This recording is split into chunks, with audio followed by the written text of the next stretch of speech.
Hello mga Marikoy, another day, another mini vlog tayo.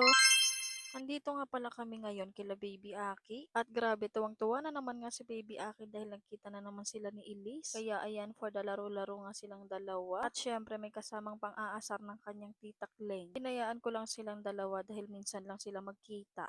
Huy, ang OA. At eto naman nga ang mima nyo for the tawa-tawa nga lang dito sa may gilid. Ewan ko ba kung ano pinag-uusapan namin dyan, ba't ako tumatawa? Huy, makakalimutin yarn.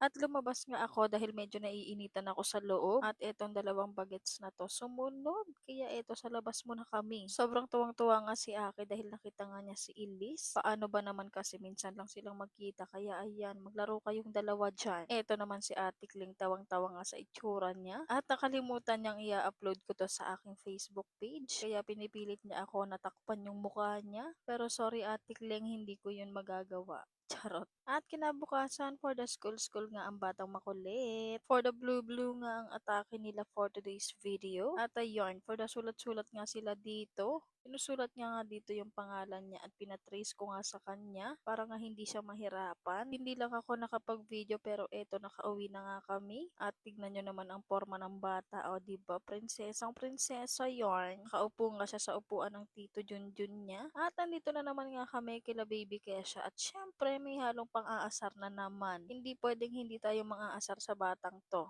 Charot. Hindi naman halatang naaasar na siya sa akin dahil love na love niya ako. Hoy, hindi. At for today's atake nga ay for the yellow naman sila. Grabe, napakaganda nga ng anak ko. O di ba manang-mana sa akin?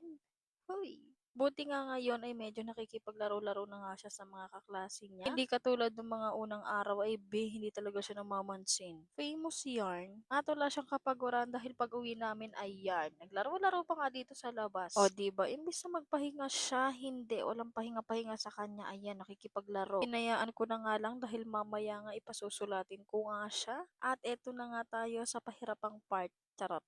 Pagkatapos nga niyang maglaro, pinasulat ko na nga siya dahil meron nga silang assignment ulit. Kaya ayan, magsulat ka dyan bago ka maglaro ulit.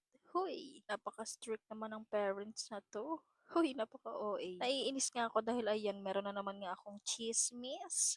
Huy.